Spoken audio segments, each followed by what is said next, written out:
Happy Friday, everybody. Thank you for showing up to the first Friday version of the Sci-Fi Center Live in a very long time. That was because I was without my laptop, which has been completely rebuilt and is usable now. I've added some equipment. I'm in the process of building out our retail area where I'll do most of all the Friday live streams that I'm here for. The overnight streams, if depending on what's going on, will either happen here or at my home office. Just a note: tomorrow there will not be a Sci-Fi Center Live overnight. Some because every fourth Saturday of the month we host our Rocky Horror Picture Show here, and that usually takes place during the times that we would be doing a Sci-Fi Center Live. More than likely, along with our House of the Dragon after show, which takes place right after we are at House of the Dragon. We do a live stream here with of it with a bar here, and I go live around 7:15.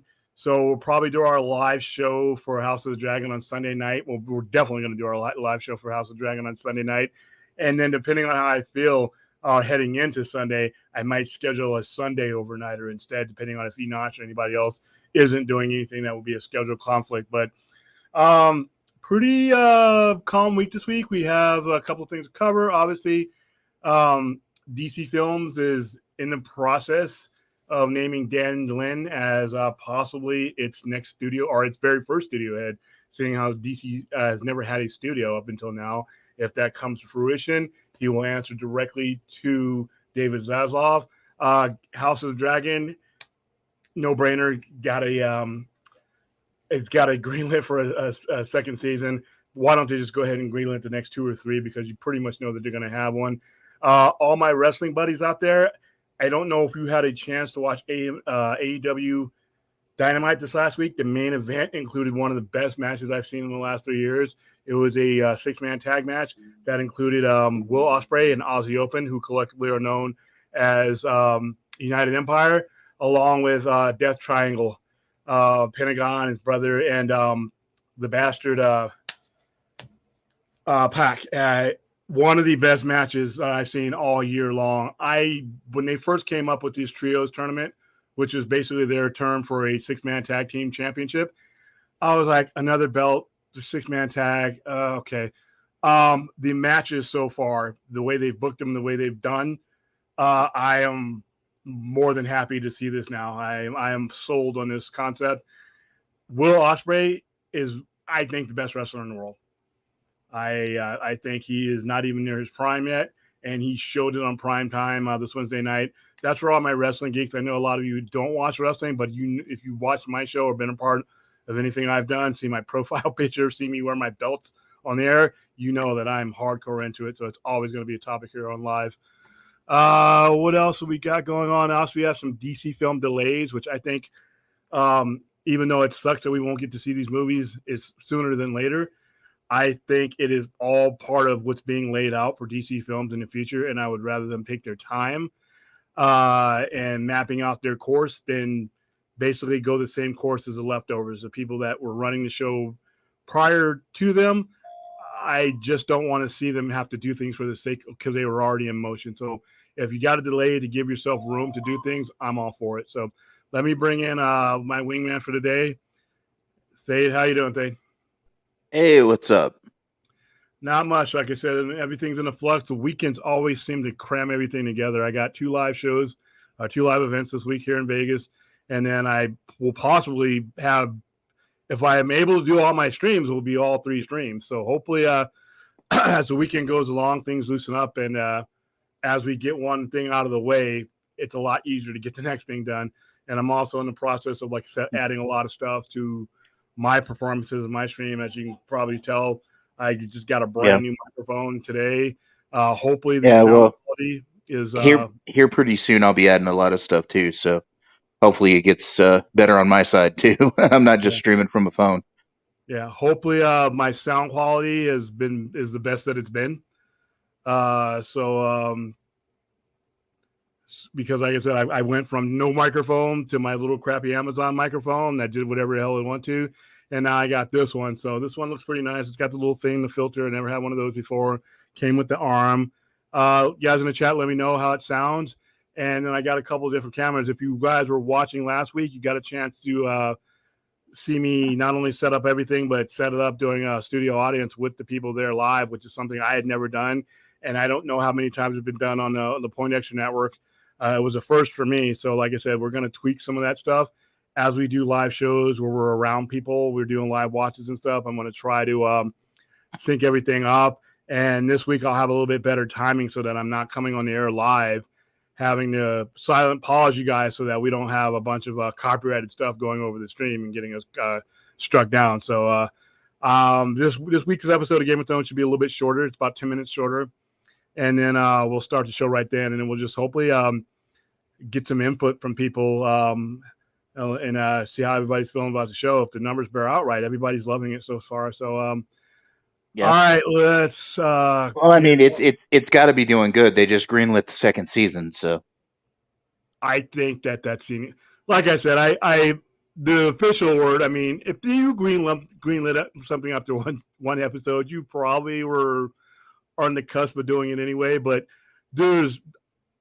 I think the word of mouth right now. I mean, I know I was watching some other shows where the a certain amount of people, I think 10 million people watched it the first night, and then as word of mouth got out, which is what I expected. A lot of people were apprehensive about investing time into it after the last 2.5 episodes of episode 8, which I can understand because I thought I didn't think episode 8. I thought the first 3 episodes are some of the best things that Game of Thrones has ever done. It's the last 2.5 that were horrid, and unfortunately, it's what you do last that leaves the last impression. So a lot of people were apprehensive because you spent 8 years, and there were a lot of things during those 8 years that weren't, in many people's opinion, followed through. Even though if we watch the first episode of House of the Dragon, you see they actually did follow through a lot more than we kind of gleamed on. They just didn't do a good job of delivering it. So these are new people running the show. George R.R. Martin loves it so far, so he's on board.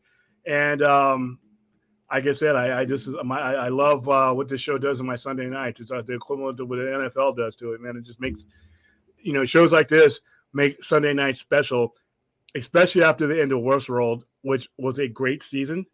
Yeah. But a wretched finale. And that has become the norm for Westworld. They put out beautifully executed seasons, but they're like a gymnast that loses a leg at the end of the routine. They cannot stick the landing. And that season finale, in my opinion, was awful. Didn't ruin the season for me because it was a very beautiful season. That last episode, the season finale, it wasn't even the rest of them. The previous 8 episodes were fine. They just really need to do a better job of wrapping things up and sending you on your way, especially if you do get a 5th season and you're going to have to wait 1.5 years to almost 2 years in some cases. And Game of Thrones is the only one that comes back, before season 6 took all that time off. But prior to that, Game of Thrones was every April. Yeah. Until they started shortening seasons. So I don't know about Westworld. I mean, it usually takes them a long time because a lot of, it's not a top priority series, I guess. I mean, it's an expensive one, but right now they're putting all their money in on Game of Thrones. I mean, the amount of advertising that they put on Game of Thrones is as much as some movies get for a budget. So once again, though, I'm happy to have Thrones back. So let me go into the chat room and see who's the there. only scuttlebutt that I've heard about House of Dragons is the argument about Corlys Velaryon. Yeah, and a lot of people get defensive of that because nobody, I see people saying, well, it's not like the books, and then other people calling them racist. Here's the thing. Neither one of you are wrong. I don't think anybody's being some people are racist. Obviously, we know that. But there are some people who are book purists. But the problem is you see these goofy sketches that these guys put on the thing. And George R.R. Martin's not an artist. He didn't draw anything out. And if you look at where they come from, if you look at where the origins of Valeria and all that are across the narrow sea, we're near, anywhere we're near the Dark Lock. All these guys are going south. You're probably going to be dealing with some dark skin down there, And the white hair, the fact that they made it in. I mean, it makes perfect sense. And plus, he got the best actor for the role, and they looked fine. I mean. But the people who are whining about that are in such a low percentile because most of the people watching Game of Thrones are never going to read the books. Sorry. No, they're Most of the not. people who are watching them, be honest with you, I ran into people at the bar that when we were hosting our live watch, didn't even know that there were books that this whole, even this is going after 8 seasons of the last series. And one episode through this one, they did not even know that these were based on books until they did that interview afterwards. And it said Yeah. George R.R. Martin, author of A Song of Ice and Fire. And then they just made that connection with what King Viserys said, The Song of Ice and Fire. So those people are in the minority. So, Yeah. all right, let's see who's in here. All right, hey, how you doing, Callan, Javonna, or let me see, Javon Townsend Pitts. My screen is, well, they did something to my computer. I noticed that last week when they messed it with the sound. I think they did a factory reset, and I spent all that time getting in. Hey, Aaron, how you doing? Film Goblin, okay. What do you think of Dan Lindsay's? Yeah, we're going to get to that. I think it's a great hire. I think it's a great hire. I do too. So, no, Enosh is not here. Enosh and I don't stream at the same time. So I'm on his show sometimes, but he usually streams later on in the evening. This is one of his kids from school. Oh, hey, nah, Mr. Fed is not here right now. He may pop in, who knows? But as of now, he's not here right now. All right, so who's behind the canceled Justice League Mortal movie? That was going to be directed by George Miller. I think you should get a chance. Yeah, I've been made aware about that. Here's the thing, though. In my opinion of Dan Lin, given his resume, that just tells me that he knows how to do certain things. I think he's a good hire beyond that because Alan Horn chose him. And what somebody does in the past and what they worked on in the past is not necessarily relevant. It's all about the interview. If I sit down and you ran a circus for 5 years, but I sit down and I interview you and I find out that you have the organizational skills and you have the vision beyond what you've been able to do in the jobs that you've been given, I may hire you based on that alone. Because one of the films he produced was Easter Sunday, and I've heard that's an absolutely horrible film.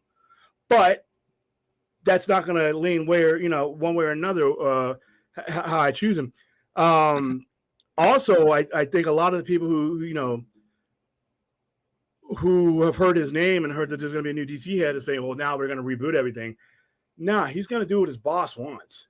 Now, David Zaslav will give him free reign to execute and do it that mandate how he wishes. But David Zaslav is prioritizing getting somewhere in a relatively reasonable amount of time. Yes, he has set out a 10-year plan, but if you reboot stuff, that's not a 10-year plan. It's not a 10-year plan. You don't have DC Films right now does not have the credibility to build that kind of success right now if they basically leave everybody hanging what they've done before. Even a general audience, forget about Snyder bots, forget about Snyder fans, cultists, whatever the hell you want to call people. The general audience is found that they've made it so easy just to forget about the DC product.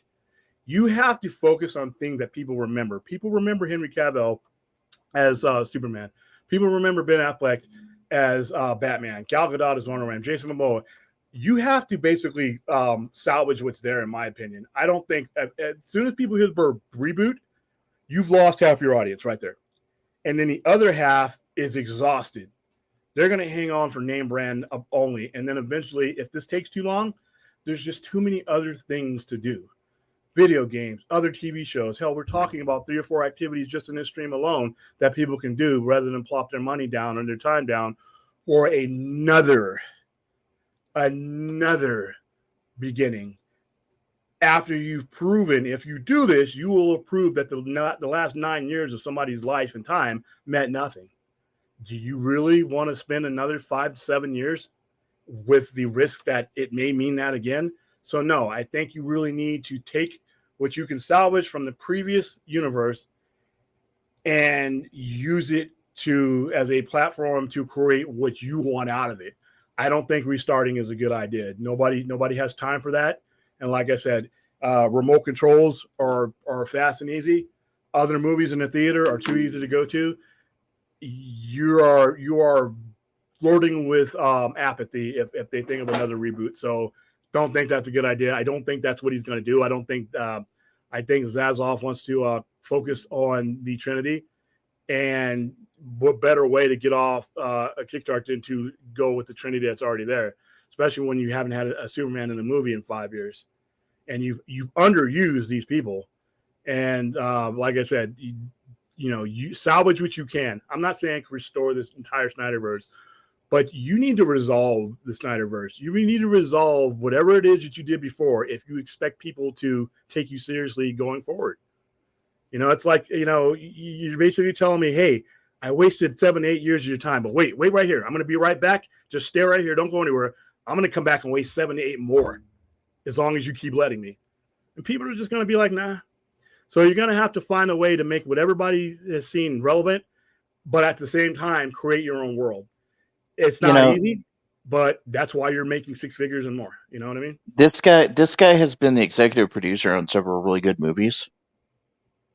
He was involved with It Chapter 1 and Chapter 2.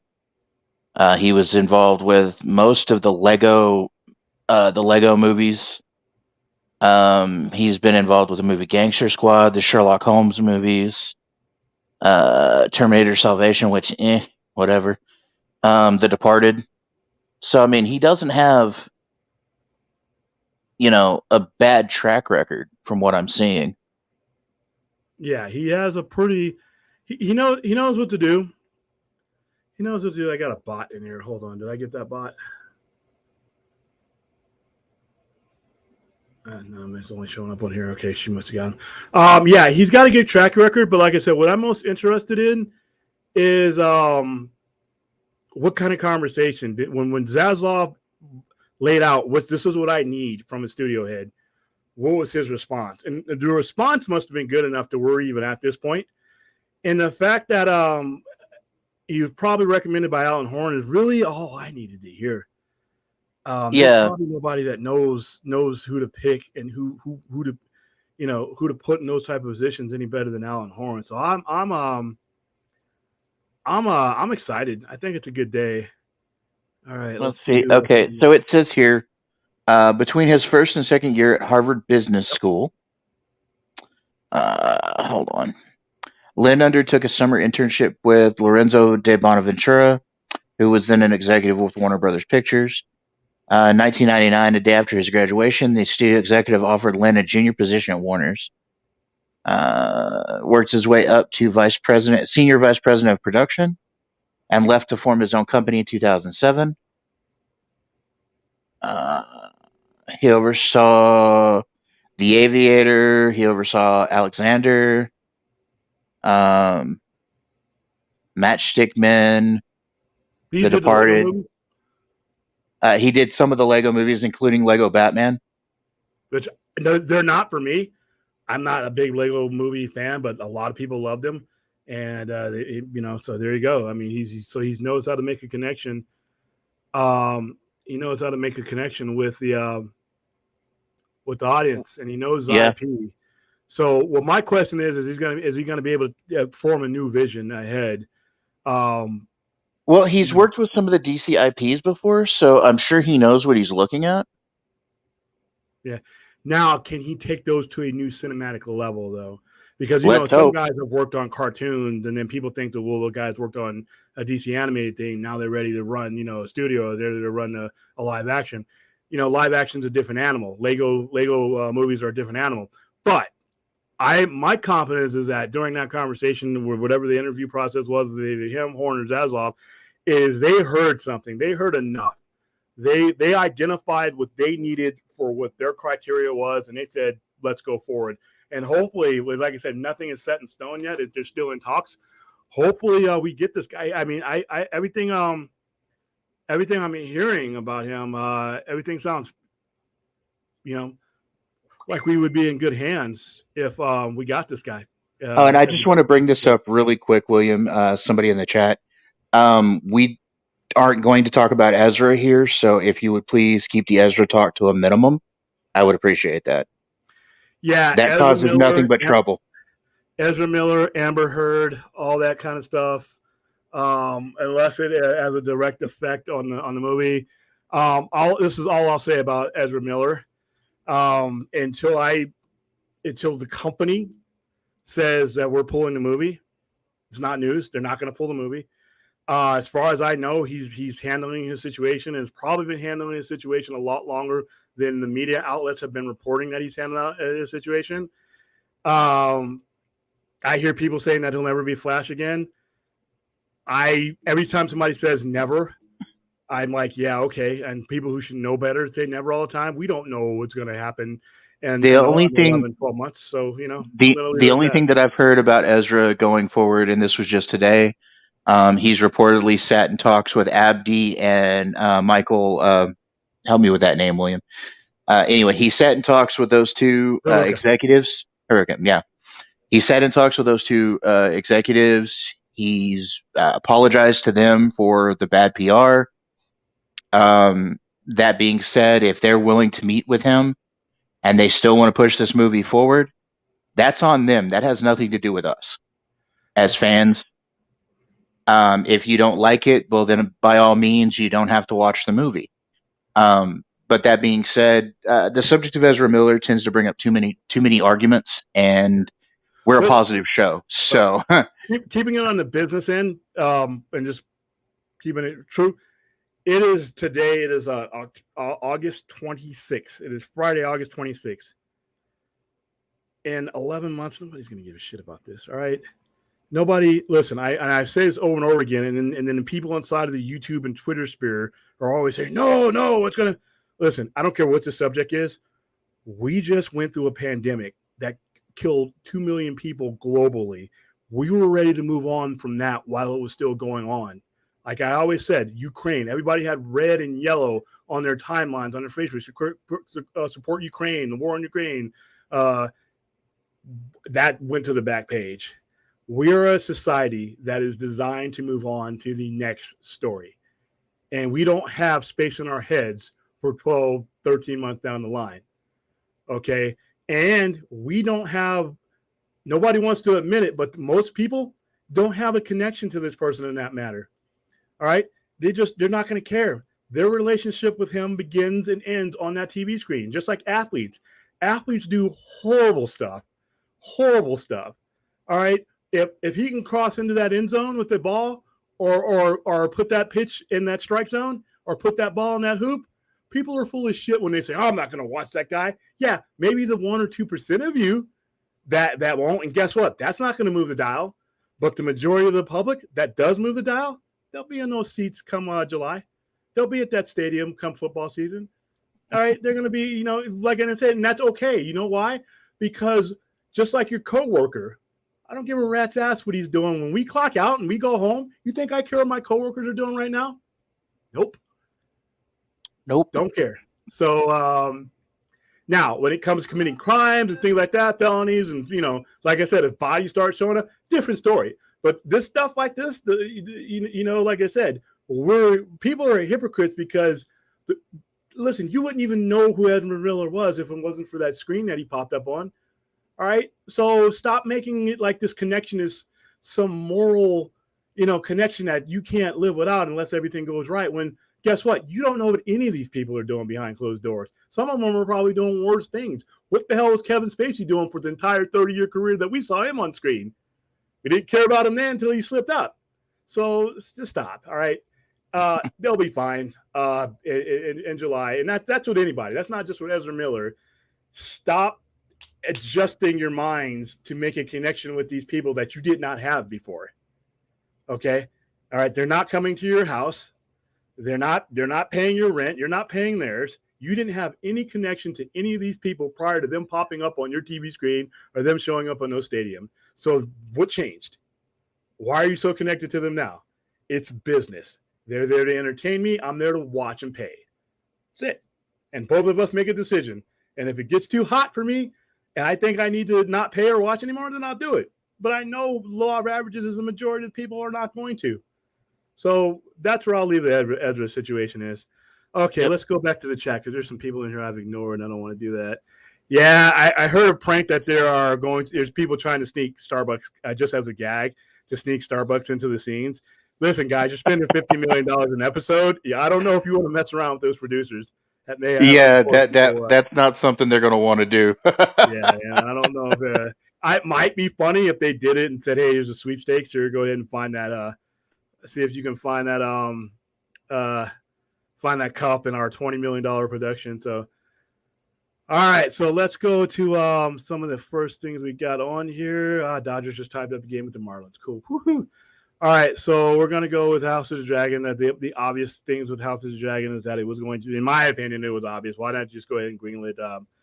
Greenlight the damn third and fourth season. I don't know how long it's gonna go, but I do know that the story that they are telling is going to take more than two or three seasons.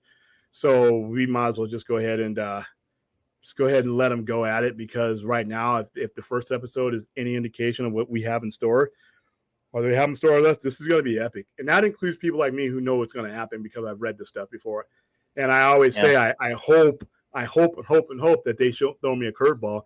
You don't have to follow the books if you're not me. You listen based on the characters from the books. That's what I've seen movies do all the time. TV shows do all the time. You know, the core show Game of Thrones took a right turn from the books, so yeah, that's because they ran out of books. But I'm okay with them having all the books there and just going on doing what they want to do. So we are beyond proud of the entire House of the Dragons team has accomplished for season 1. This is only one episode. Francisco Orside, executive VP of programming. Our phenomenal cast and crew undertook a massive challenge and exceeded all expectations, delivering a show that has already established itself as must-see TV. Huge thank you to co-creator, executive producer George R.R. Martin, and showrunners Ryan Kendall and Miguel. I'm going to mess up that name. Sapochnik. Sorry, Miguel, if you're watching. You're probably not. So they're happy. Sapochnik. Yeah, they're happy with the show. I'm happy with the first episode. I'm happy that the buzz is back, because in the interim time between season 8 and now, it's been like talking about somebody that died. It's like nobody wanted to talk about, even though the entire season 8 wasn't bad. There was some great stuff. And dude, that episode 3, the Battle of Winterfell, the White Walkers, there's not too many other episodes that were better than that one. I could probably name 2. And so yeah, you know. Well, like the Battle of the Bastards was good. That's one of them. And the fight on the Blackwater was another good battle scene. Dude, that's so long ago, but that was good. That's when Tyrion kind of took over and got screwed. That's when Tyrion took that scar to the face. yeah, that's what he took. And then basically Joffrey tried to have him killed during the battle. Yep. And Podrick kills the guy instead. So like I said, I really love. Okay, every one of us got rid of it. Let's see.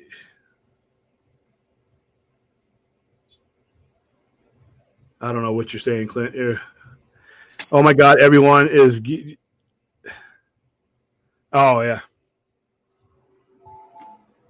But yeah, there's a couple of different things that I'm looking forward to as far as this next episode goes. What are anything in particular you're looking for? Let's see. Looks like William. Oh, there you go. Somebody came in. Yeah. It chapter 2. I don't know. Disaster is a strong word. It wasn't as good as, it was a big fall off from chapter 1. Okay, so look, the curse with the It movies, the original miniseries, and with It Chapter 2, is once they get to the adults, people rarely care about that side of the story. That what they really are there to see is the kids and everything else. I mean, the miniseries, you know, when they got to the adult side of the miniseries, that had a drop off too, back in the 90s. So, I mean, it just the second part of that story has never been strong. Even in the novel, that second part of that story was never strong. Scenes that they had to cut out because there were some controversial scenes in that novel that they had to do. Yeah, well, there's one controversial scene in particular. That's a big scene. Okay, neither the Hamada, they all know what to do, but the DCU is different. The DCU is different going forward, and here's a difference. Listen, I know a lot of people don't like Walter Hamada. I never thought he was the right guy for the job, especially dealing with the circumstances as the structure they had. But the difference going forward, though, is Walter Hamada was never in charge of DC Studios. So this person, Dan Lin, if he is appointed, would be in charge of a studio that does not have to answer to any of the hierarchy that any of the previous people do. Plus, you don't have Toby Emmerich there, and Toby Emmerich made decisions based on things that weren't necessarily good for the DC brand. This person, whose sole responsibility would be his job would be to look after and caretake the DC brand. So I don't think just because there's been previous failure that that guarantees that there'll be future failure, because we're also introducing a different structure that we didn't have before. Before the person running DC had to deal with a committee, and then that committee had 2 or 3 levels above them that would pretty much shoot them down. Plus that bureaucracy hired the wrong people to begin with. Somebody can still be a great producer and not be a fit for the IPs that they're running. And I think that's what Hamada was. Hamada's a great producer. He has an excellent resume. He ran New Line Films. He's fine. This just wasn't the situation for him. And a lot of people were put in a bad situation by the previous management. He used one. Hamada was good for horror at New Line. He's not so good for Cape movies. And that's what the problem was. I think here's the thing. I think he could have done fine had he not come into a mess and the structure above him. Because once again, it doesn't matter what the genre of movie you do. Storytellers are storytellers. Bad management will fuck you all of the time. Bad management will battle 1,000%. And like I said, I always say Jonathan Demme, Married to the Mob guy, is the same guy who delivered Silence of the Lamb, was, in my opinion, one of the greatest horror movies ever made. So a storyteller can switch gears, but if he's got bad management behind him, which is what they've had the last 9 years, you could have got the top flight. They've had top flight people, and they've gotten screwed up because of bad management. So I think that Zaslav is the key here. More so than Dan Lin, Zaslav is the key. The support he gives whoever he chooses is going to be paramount to whether that person's able to do. That's, to me, people want to say Kevin Feige shits gold and he's the greatest thing since sliced bread. Without the people who he's had, and even before, they say, well, that wasn't until 2015. It doesn't matter. The previous people supported, when it was just Marvel Studios. Kevin Feige has always had people that recognized what he had and supported it once they recognize it. That has not been the case with DC Films. There's been a lot of talented people that got kind of messed over because the people running the show did not recognize what they had and recognize what they should support. And not just Zack Snyder. There's been plenty of people who have a lot of it. Up other people. So a lot of it is the executives involved didn't want to take the property seriously. Warner has a way of doing, they'll take horror seriously. They'll take, regular dramatic films or action films seriously, but when it comes to Cape movies, man, they think it's kiddie stuff, so they're not going to take it too seriously. Yeah. All right. Here's a question here. Hey, William, what do you think about the different live action Superman and the actors that have played the character over the years? I don't even have a problem with the Superman and Lois guy. I have liked just about everyone who has ever played Superman, even George Reeves when I was a little kid. Those individuals have all been fine. Now, some of them have been betrayed by the circumstances that they've put in. I think Tyler Hoechlin is one of them. I think Brandon Routh is supremely been underserved by the stupid movie that was drawn around him. And he actually played the poor benefit of, or not lack of benefit of management, like Henry Cavill. So I think all of them have gotten screwed by not being as great as they possibly could because of circumstances that have nothing to do with them. So I like them all. Brandon Routh got a better character when they put him on the Atom for the CW stuff. I liked his character. He played the Atom pretty well. Yeah, I liked him. It hasn't been when I've not had a good time with a Superman story, it's generally not been because of the actor. It's because of the writing that they've been in, production value, things like that. But like I said, Superman Returns, I think was not a very good movie in my opinion. A lot of people sort of liked it, but I don't have anything against Brandon. I think Brandon Routh did as good a job as he could do with that. Well, the thing about Brandon Routh playing Superman, and he also played Superman again for the Crisis on Infinite Earths crossover with the CW stuff. Yeah. The good thing about Brandon Routh is he looked like a young Christopher Reeves. and that was what worked for people. That was the best part of him for that role. And he actually even had the attitude of Superman down. He just got screwed by a bad movie. Now, as for my favorite Superman, so far, my two, I mean, like I agree with William, all of them have done good in their own ways, including George Reeves back when we were younger. But I think my favorite two have been Cavill and Tom Welling, who played him in Smallville. That's the only one I didn't like, period, because I thought Smallville was a joke that really lasted a decade. That's I consider Smallville, the existence of the show, to be a lost decade. I hated that show, but hey, other people love Well, it. So that show had the best portrayal of Lex Luthor ever, and I will fight on that hill. I'd rather just destroy the hill. All right, let me get with this real quick. The connection of people feeling they are supporting the lifestyle, the actor that led them. Listen, that is not your, like I said, unless it's that Kevin Spacey's a different animal altogether, because he was out there committing crimes and being, and dealing with felony charges and things like that. When you're talking about Ezra Miller, where we're still dealing with a murky situation, but even in general, there's been guys that are out there doing roids and being suspended and coming back, and people. It's up to the consumer. The consumer is the one that makes the connection, and the law of averages tells you the consumer is not going to connect like that unless it's egregious. And even still, Chris Brown went upside Rihanna's head, was still selling albums.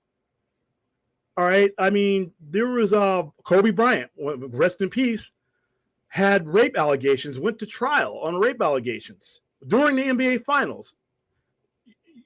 The people decided that their connection to him was him putting that hoop in that basketball and making it so that they could wear championship shirts and hats. That connection is up to the consumer. And if the consumer makes the decision to maintain that connection, then guess what the supplier is going to do? They're going to maintain that connection to their consumer.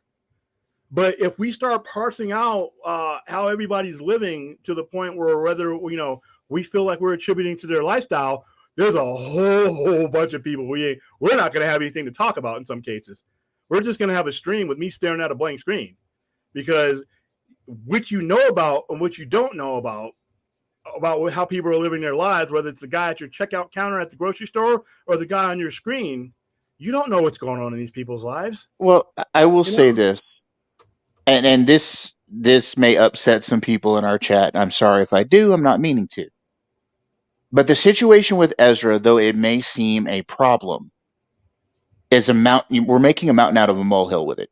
Okay, if you knew an eighth of what happens in Hollywood, you'd lose your mind. Okay, there's a lot of things going on out there, and focusing on one guy is not going to solve anything.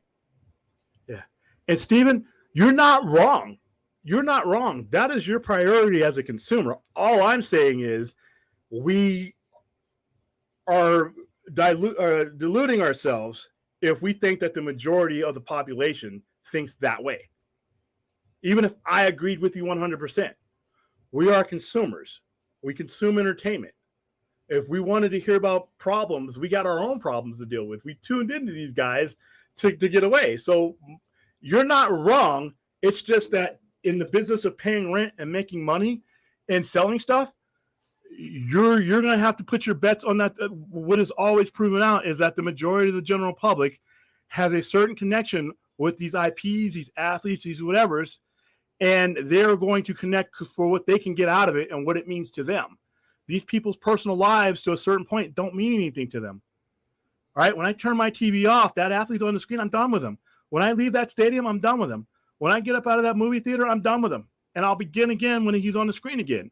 That's the majority of people, that, especially over time. When we're talking about spreading these same things over 12 months, you decrease the likelihood that anybody's going to care about it. Or not anybody, a significant enough people are going to care to derail anything. So a couple people having an opinion about it, that's wrong. You're not wrong. It's just that you guys have to understand that you're crickets on a train track that's moving full speed ahead, if that train is going somewhere where it benefits certain people.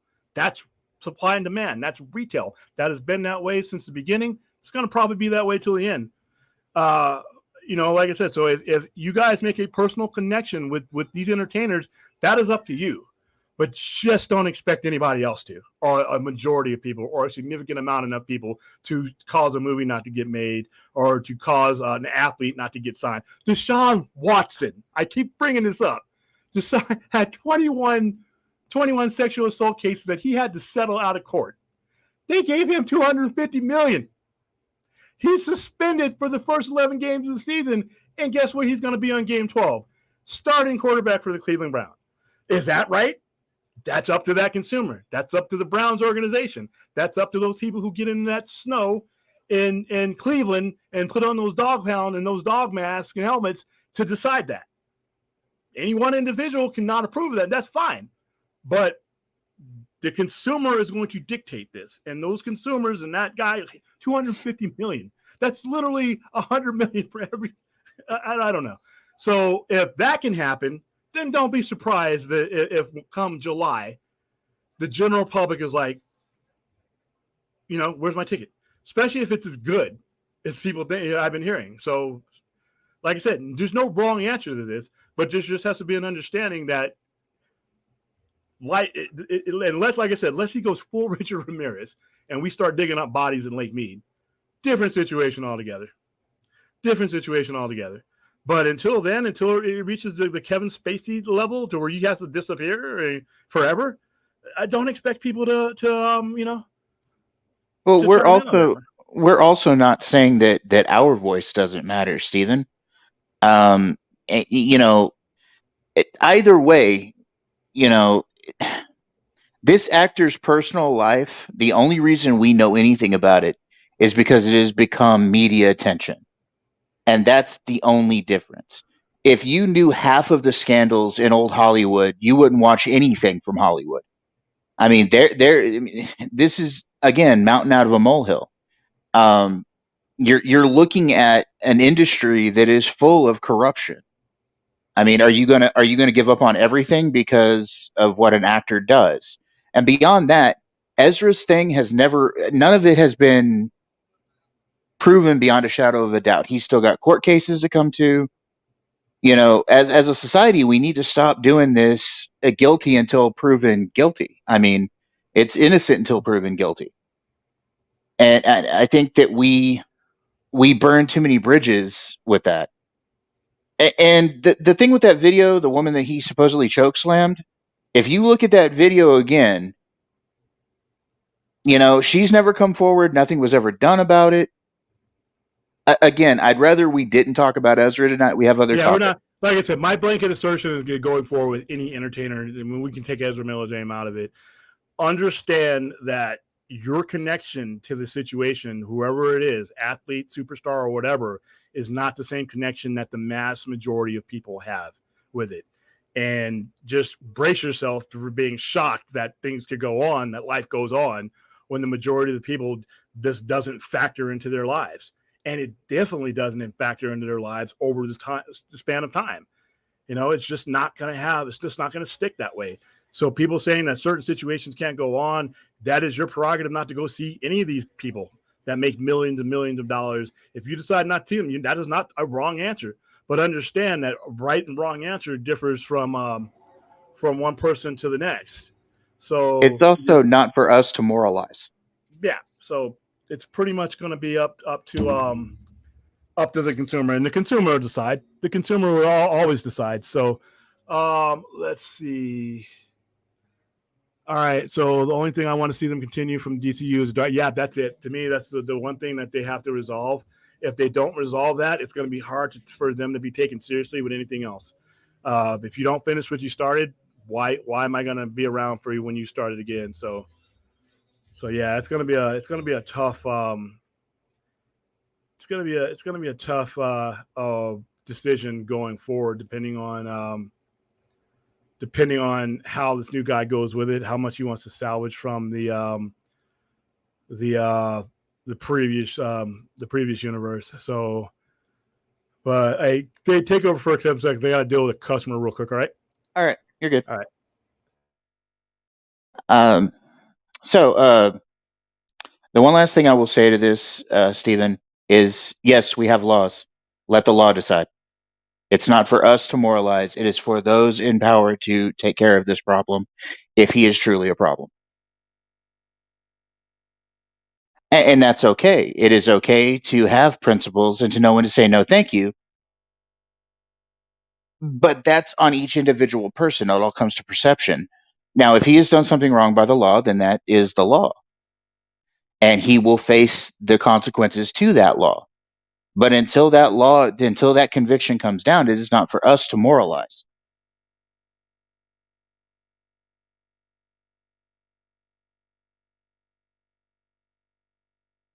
And as for the Darkseid saga, I would love to see that continue, especially with Ray Porter voicing Darkseid. That would be amazing.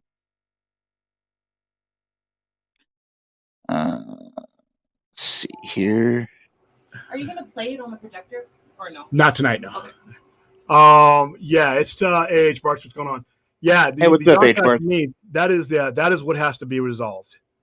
Once you resolve that, move on to whatever you want to. And I have a way. I'm gonna break it down. I have a way to make this to where they can salvage everything that they've ever done and move on to something brand new, especially if they want to use the same actors and actresses, even if it's just a couple of the actors and actresses. If you stick with just Cavill and Outback, there's still a lot you can do, and you can seamlessly cross over to this new universe. If you have to replace people, there's ways you can do it with the story I would wrote out, and if I can write something out that I know people with much higher education qualifications can. So there's a way to salvage everything that we've seen and keep it relevant, especially when you're talking about these things are still on TV. You're still showing Man of Steel. I see it on TNT all the time.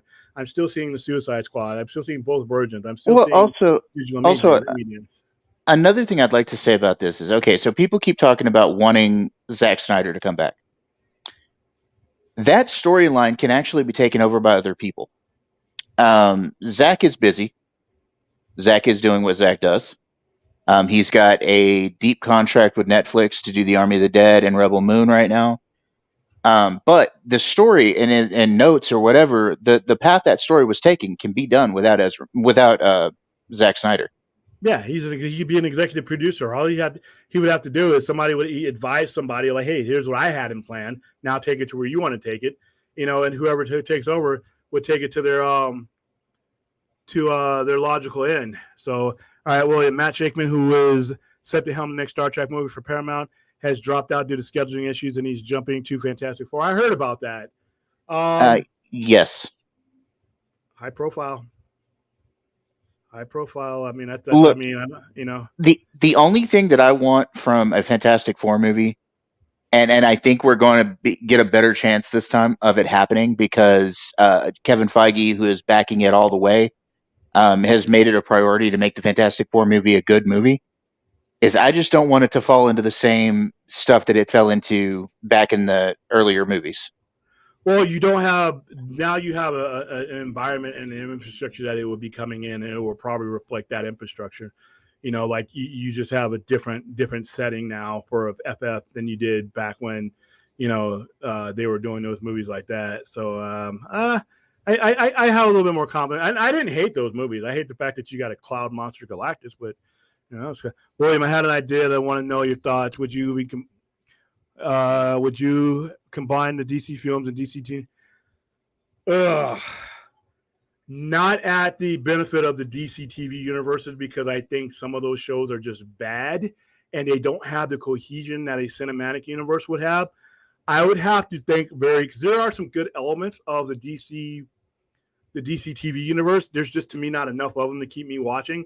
But there are some things, I could see doing it, but it would be probably for the benefit of the cinematic, the DC cinematic stuff. To me, I always hear people want Grant Gustin as a Flash, and I don't think Grant Gustin is the stories and the things that qualify him to be the Flash on a small screen would be, depending on what kind of story I'm writing. So some of these guys would disappear, even if I did do like a crisis or a consolidation story, which is what I have in my head. So you know, The thing is they did already do that. They did it with the Crisis on Infinite Earth CW the CW crossover, they did it because poorly. Ezra showed up over there. Yeah. And they, by the way, they need to not forget that. They need to use that going forward. They don't forget about that. And that's one of the things I mean by not basically a hard reboot to me. That's I would still be on board as a fan, but if you start doing hard reboots, I'm just like exhausted. It's like I just ran a marathon with you since 2013. Now you want me to do wind sprints when I didn't get it. You just kept moving the finish line. I'm tired of running. So yeah. To answer Mwombat 85 DT, I would cast John Hamm, who was originally going to be cast for Mr. Sinister. There's also a couple of other actors who could do it. Jeffrey Dean Morgan would be pretty good. Trying to think of who else. Jeffrey Dean Morgan, John Hamm. Those are just people we know too. I mean, because there's probably some unknown guy that would probably. Oh, there's a couple of unknowns that probably could do it good. Yeah, there's ways to do that. Like I said, that's why I always, when I hear fan casting, it's like it's kind of cool. It makes for a cool conversation. But a lot of times these producers and directors sit down and they see something in a guy that I've never even heard of and said, "That's the guy." You know, somebody sat down in front of Heath Ledger or cast Heath Ledger out of Brokeback Mountain in First Night and said, "That's my Joker." So and he did fantastically. Yeah, so I got to give some credence to some of those guys. Okay, let's go to the DCEU, and this is we've kind of hit on this already, but the films that have been delayed when it comes to DC, and like I said, I'm all for it simply because of the fact that the more time that you give these guys to flesh out what their universe is going to be, the better odds are that we're going to get what's relevant out of the last one, what they can salvage, they can use, and using this one. And people say, well, why do we even need anything from the last universe? I just finished to explain. I'm going to go ahead and all the way through is these. Especially if you're going to use these same actors, you still have a lot of relevant material that you're still circulating throughout syndication, physical media, all kinds of stuff, and on your streaming services. What better way to augment the material that's already there by using it somehow to make it relevant for what your way going forward? And it can be done. I mean, with the time and the universes and splitting universes and alternate, parallels and all this, you can do exactly what they did in Crisis, which is basically move forward with the elements of the past that they wanted to keep. That's basically what Crisis was about. They eliminated things that they didn't want to keep and went forward with things that they wanted to keep. Yep. And when you're talking about things that have been released in the last 9 years, we're not talking about, and I was on a stream one time, I think it was Enos, well, why don't we just keep I think it was saying, well, Batman 89 is relevant. They're all going to be relevant. I'm like, I'm not talking about a 40-year-old movie and a 32-year-old movie that most of my demographic who may have seen them, they're not going to connect to Christopher Reeve's 40-year-old Superman the way they connect to Cavill's Superman, because it's beyond their generation. For most people that are alive today, if you were below the age of 33, you weren't even born when Michael Keaton was Batman, even if you know who he is. But you were alive when Ben Affleck was Batman. You were alive when Bale was Batman. And Bale, even so much to even a more extreme. Your adult life, if you're that age, Cavill's been your Superman, and Ben Affleck's your Batman, because the last 2013 was the last Nolan movie. So, and those are your contemporaries. And I don't count if you're talking about the extended universe, Bale's Batman doesn't count in there because he was never part of one. And yes, you do need an extended universe. You are not going to make the type of money that these studios want to make with standalones like that. The Batman came out in March of 22. I'm betting good money we will not get another Batman movie, but mid 2024, 2025 maybe. They haven't even greenlit it yet. Matt Reeves just signed a multi-picture deal with Warner to continue his Reeves-verse Batman movies. Okay, but so again, we're almost done with 2022. We haven't been pen to paper. There is no script for the Batman 2. So earliest we get started, you get started on the Batman 2. It's 2023. Takes a year to shoot these things, another 3 or 4 months to do post-production and all that. So we're talking mid-2024, possibly 2025. Now, in the interim...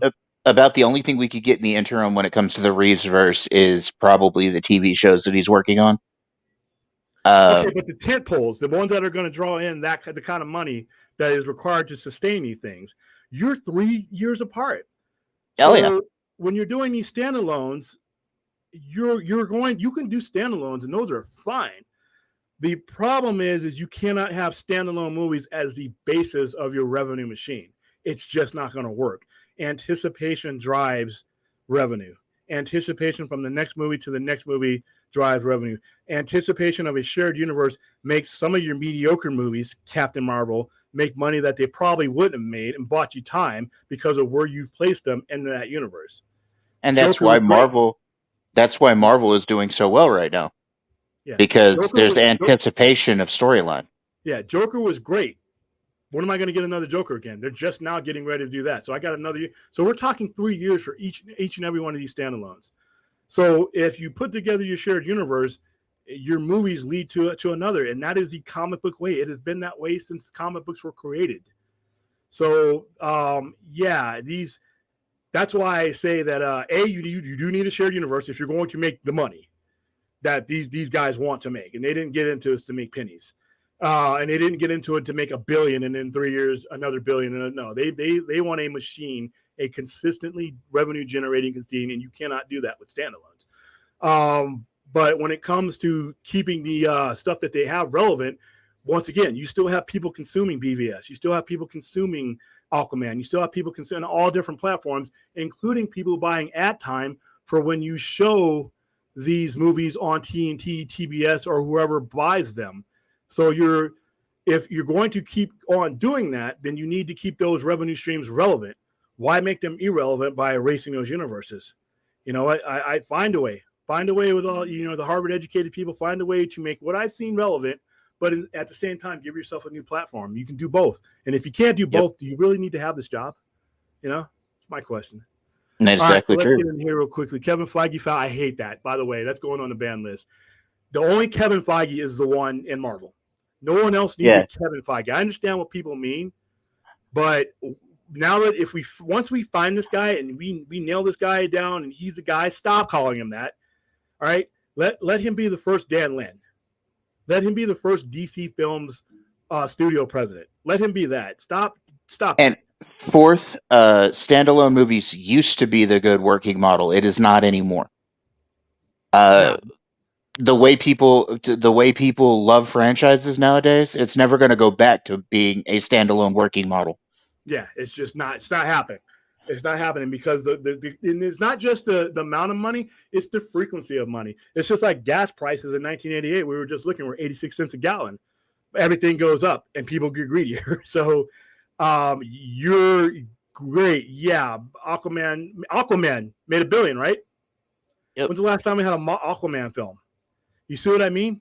You're leaving anticipation and money on the table by not creating a bridge for people to cross, and a much shorter and sooner one than waiting 3 or 4 years while these standalones develop. You need to have a movie ready when a movie's done. So from Shazam and Black Adam should be so tied together to the point where when I leave Black Adam, I can't wait to get into Shazam. When I leave Aquaman, I can't. When they were in order, I wasn't going to be able to wait to get to whatever movie's next. I leave Joker. What am I waiting for? I left the Batman, even though I pretty much knew that I know that they're gonna greenlight a sequel. But anticipation in 3 years, how long I'm gonna hold my breath until you come out with another standalone? No, take my money in the interim. So that's what they really need to do. All right, so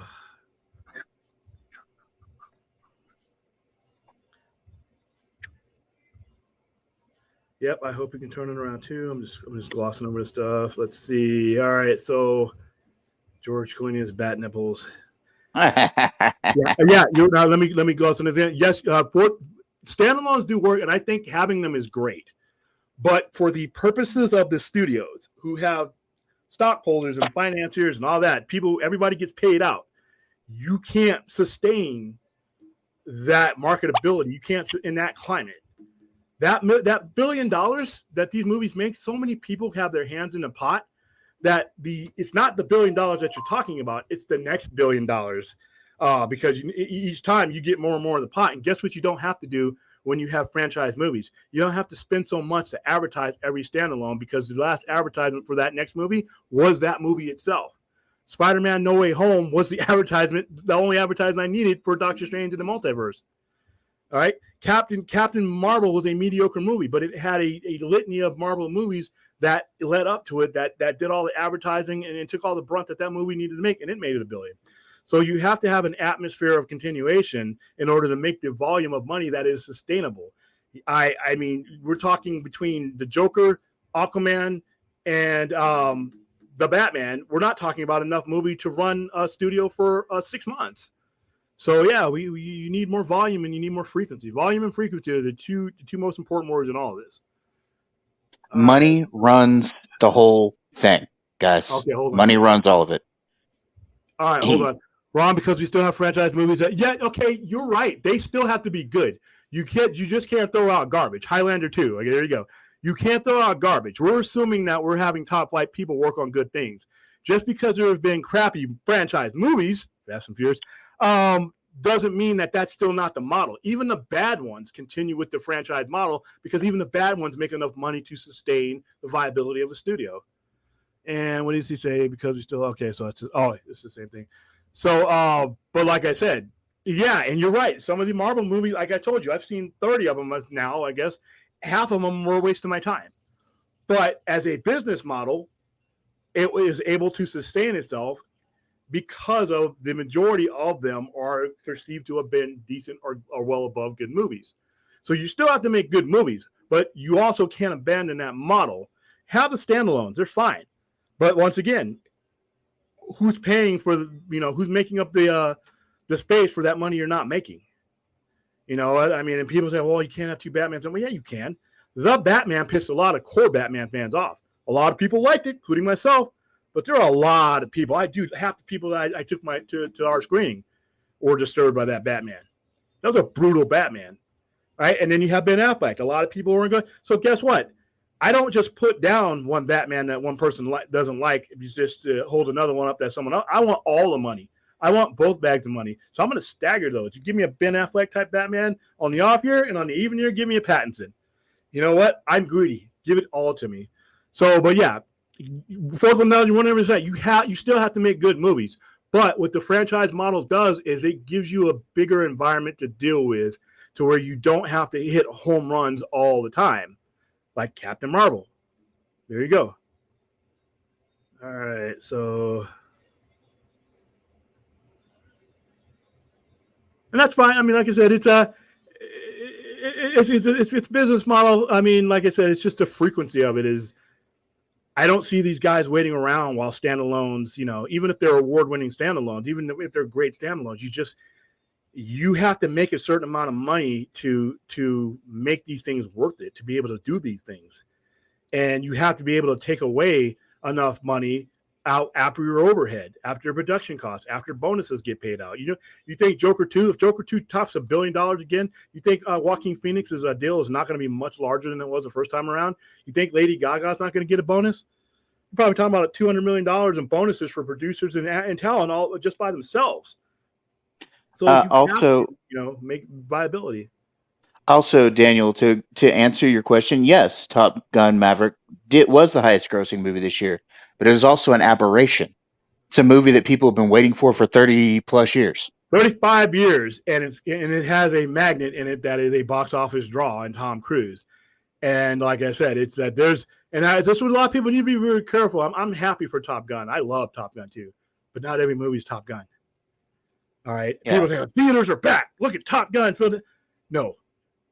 Not everything that's getting released is Top Gun level. For every Top Gun level you have an Easter Sunday, or you have a Lightyear. You have a movie that doesn't perform where it should perform. One movie performing and doing all-time great numbers doesn't mean that that's necessarily the model. And Top Gun is a franchise, even if it's a 35-year gap, still a franchise. It's an icon. And Yeah. how many movies outside of comic book movies are iconic to that point, So Aside from a few sci-fi franchises, not many, yeah. All and right. some The action reason franchises. certain comic characters endure to half a century problem is that a lot of movies and shows stray away from them, what people loved about them in the first place. It's a hard line to toe, simple because when you have characters that have been around that long, everybody has a different perception of them. And now you have Also, a producer and a director that has to cater to an audience and make money off of it. And most of that audience is general audience, unfortunately. And this is a also, comic book guy Steven, saying that. the thing about comic books, and I also am a comic book guy. I'm not in the retail like William is, but I've been reading comic books for 40 years now, and I was involved at one time in comic book retail. But the thing with comic books is comic book characters evolve, regardless of whether you think they do or not. Okay, comic book characters evolve, properties evolve. That's what happens. One generation to another is not going to have the same everything about those characters.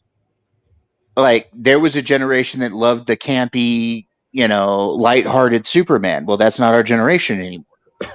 I loved it People too, want the but darker story. I'm not a child anymore either. So Yeah, but see, people want the darker stories as they age. Whereas I love the Christopher Reeve Superman myself. I prefer Cavill's Superman to Christopher Reeve's Superman. It just depends on where me and William have talked about this before many times. You grow with the things that you love. Okay? And those things change as you grow. Not everybody wants to see the lighthearted stuff anymore. it's And where you're also at in life too. Where I was oh, at when Christopher Reeve was on my screen, I was a 6-year-old. I'm not a 6-year-old anymore. It spoke to me then, but I need characters that grow with me. And nostalgia is great. And I can watch HBO Max and watch Christopher Reeve's version of Superman. But what people got to understand though is if you want these things to stay relevant, I have to be in the moment. I mean, I can't tell you a campy story that doesn't age when there's so many things out there that you just turn on the boys and then you're just going to turn off everything else.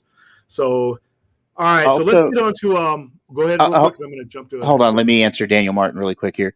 Nostalgia franchises, okay, it's hit or miss. And Ghostbusters Afterlife did well enough for them to greenlight 2 more movies that are in the works and being worked on right now. So whether it hit for you or not it's like I always say, it's each person's perception as to whether it's good writing or not, or a good story or not. A story you may think is great is something I may think is horrible. Me and William don't even agree on the stories that we like. Hey, dude, listen, you were talking to the choir. I wish that comic book sales were where they've been. And I have a comic book section in my store, but I also have a lot of other things that carry the IPs as well. It's the other way around now. It seems like, I mean, we have the source material, and I really support reading the source material. But as far as a mass volume of money, producers and they're just not going to stick to that. They can't because of the way the stories are done. And there's certain aspects that you like about a certain character that are often changed. I mean, they very rarely get it right. The Sandman got it right. Certain comic movies get it right, but they're not catering to comic book collectors. They're using the notoriety and the name of what that comic book character is, and then they're basically crafting and getting what they need out of it. That is okay. I think it's the job of every dealer for when you get somebody to come into that door to turn the apple cart around. If you watch Sandman or Iron Man on whatever screen that you've seen it, when you come in here and I try to put this paper in your hand, this comic book in your hand, it's my job to make the moviegoer appreciate the value and the understanding of the comic. Because right now, that's not where we're at. The majority of people who will ever walk in any comic book stores right now for the first time have never done so before and don't pick up comics as a rule. That's not how they got into the IPs. Most people that right now that are coming through my door that know who Iron Man is know who Robert Downey Jr. is. That's how they found out. Now, can I turn them into an Iron Man fan and have them have the same appreciation that you and I have about that? Yes, but that's not where they're starting. So you're asking a production company in a studio to start somewhere where their audience isn't. And I feel you. I understand, and I do my best to try to make that connection. But the producer and the director has to look at the environment that they're in and then connect to that IP. I don't agree with it, but I'm biased. I'm a comic book guy. But business is business. It's either we get these things on the big screen or we don't, and sometimes we have to play by the rules of the general public. So, but like I said, every now and then you get a win. You get a win with Sandman. You get a win with certain other IPs that nail it. That word for word nail it. And to add to something William was just saying, look, it's on the retailer, it's on the guys in those comic book stores, it's on your comic book owners, your local comic book brick and mortars to put that information into your hands. It's up to us to sell you those stories. The movie's got you in the door, like William always said. The movie got you in the door. Now it's up to me to keep you coming back. And that's where you've got to be with it. Here's a good point. Batman has to stop being the only DC character that gets the prestigious treatment. Award-winning director, composer. I 100% agree, and that's not just on the media outlets. Is all that's in comic books. Dude, between DC Black Label and the standard Batman comic, it's what makes up for a good majority of the sales of DC Comics right now.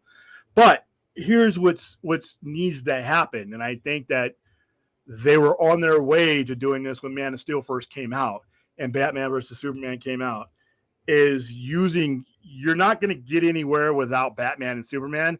But what needs to happen, though, is once we establish this Trinity, then you bring in some Blue Beetle, then you bring in a Booster Gold, then you bring in a Red Hood, then you bring in these characters that can start putting the screws to things, and you can start getting a much larger universe. But when it comes to DC, as I said this before a couple months ago, the expectation is Batman and Superman. But that does not mean that needs to be the entirety of the universe. That is just the standard and expectation. That's something I've tried to say too. You've got too many people wanting the Bat family to be there, but you've got to establish Batman first. You can't have a Batgirl without Batman first. You can't have, the Robins are nothing without Batman being there to establish those Robins. Yeah, and even though you can give me a character, like I said, the Booster Gold, Blue Beetle, there's a lot of characters that you can use.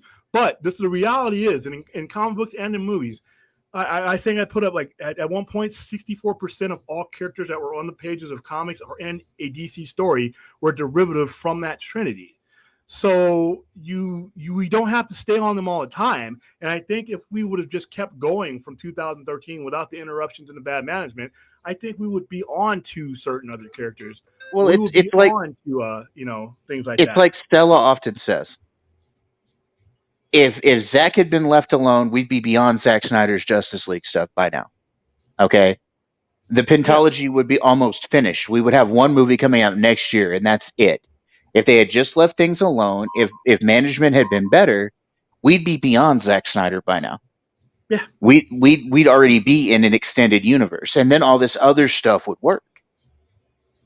Yeah, but without the Trinity, you have no Justice League. But Daniel's right. You do have to get to a point where you use that spotlight that these characters give you as others. And I'm hoping that's what Dan Lin, if he is indeed the guy, what he does. So let me jump on to some of the other, because we actually covered a lot of our topics without covering them in individual articles. How many of you in here are watching wrestling right now? How many of you are watching AEW six-man tag team tournament? Even if I'm all by myself, the match the other night with Will Ospreay, Aussie Open versus Death Triangle was some great shit. I'm sorry. It's just great stuff. And I don't like six-man tag wrestling. I'm becoming a fan after all these years of watching wrestling. Every match I've seen in this tournament has been just absolutely stunning. And let me bring up here we go, because I don't know if I can do this without getting anybody in trouble, but I'm going to go ahead and do it anyway. So let's so just take a look at am I on screen? Let me see. Hello, Shri. How you doing, darling? Hi, Shri. All right, so listen, the whole match was this. Oof. Counter moves. Ouch. And Will Ospreay, he's the guy with the long green pants in there. For those of you guys don't know, let's just rewatch that again. Like I said, sorry if I get kicked off or whatever. Oh, you won't. This is just a small clip. You're I good. mean, this is a whole match, and this is what these guys. These guys are what's known. This is what they're known. This is high flyers, European guys, Australian guys, and Lucha Libre. I mean, these guys. Look at that. Jeez. And then here's another one. Looks like some martial arts matches I've been a part of in the past. And that's Pac. This guy's only 5'6". Watch this move here. This move is amazing. People could have gotten killed during this move. Watch this. Watch the counter of this. I can almost see what he's setting up here. Oh, that's not the one. He does something else. There's one where he counters out of a hurricanrana on the top rope. Ah, geez. Yeah, and he lands on his feet. And that's hurt here. That's the Oscoda. That's what won the match. And that's what advanced them. And now those guys are going to be facing Kenny Omega and the Young Bucks. If Kenny Omega is even 80%, match is going to be awesome. Match is going to be awesome. What do I think about Moxley and Punk? I think they're setting up for something bigger. I think that he, if you saw, he grabbed his leg to feed me, and I don't think that CM Punk was even ready to come back, but they didn't want the interim thing to go up any longer, so they pushed that. I think the match for All Out is still available. I think at some point they're going to use this as a way to bring in MJF. I think that Moxley's going to win the match, but I think MJF is going to come out and join CM Punk stable. So, I do want to go back to say one thing about franchises just really quick. If you want to see a franchise done well, go and watch Cobra Kai. That show has been the perfect continuance of Karate Kid from the 80s. Yeah, you know, it's time to let the 80s go. Let's see. It's not. That's the thing. It's a continuance without being nostalgic about the 80s. Okay. You want to start singing Peter Cetera? We did it all for love, or whatever. You know what? I'm watching AEW right now, and I'm going one of the shows in October. I'm going to this show September 11th here. I'm going to a New Japan show. I love New Japan Impact Ring. I love it all, dude. I stay up all night watching this stuff, and I shouldn't. CM Punk. I think we got something much larger in store, and everybody's following the angle like it's real. I mean, dude, it's all a work. All right, these guys they're planning this stuff out. Don't have a stroke over what's going on with CM Punk backstage. All right, these guys, they get paid to draw you in, and you know it's not like when I was a kid where you didn't have the internet, you couldn't figure things out. You can figure it out now. It's a work. All right, they're all out there to augment each other and get paid. So, all right, I think I covered a lot of everything. It's going to be an abbreviated episode because I got a long weekend to go, and I have probably 2 more streaming shows. I was only going to be on here for an hour, but we got to going about different subjects. Anybody who we didn't get in contact with as far as like trying to highlight your individual questions, I will be on air. I will either be doing. I love my overnight shows, so I really don't like going without it. But our Rocky Horror Show depends on how drained I am from moving props around and doing all that stuff.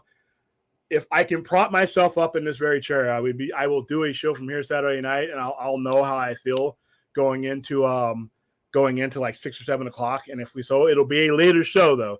If we do a show tomorrow night, it will be like 10:30, 11 o'clock ish. I don't know how many of you all would be up late enough to go with me, because I can go forever. Or if Enosh isn't doing anything on Sunday night, I am going to take that slot, and we can go. At that point, I will have had a live stream with our Game of Thrones people, and we'll have more Game of Thrones to talk about. We'll have more wrestling to talk about. We can hit on a lot of these issues that we've already hit on.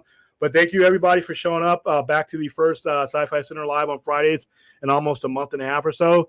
Thank you for hanging around. Thank you for donating, giving an hour and a half of your Friday night. I know there's a lot of stuff that you guys will be doing instead of watching Mr. Potato Head here stream. But thank you for choosing me. So we will. I'm going to look through the chat, and if whoever I did get a hold of, as far as like communicating with you directly, I'm gonna start answering people's questions and bringing them up in the next stream. So even if you put a chat in here and we didn't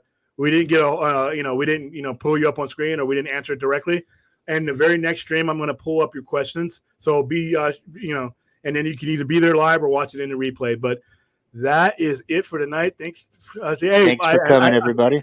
I've had this outro for like the last 3 shows, and I've had to, I forgot to use it. So we will see you guys later.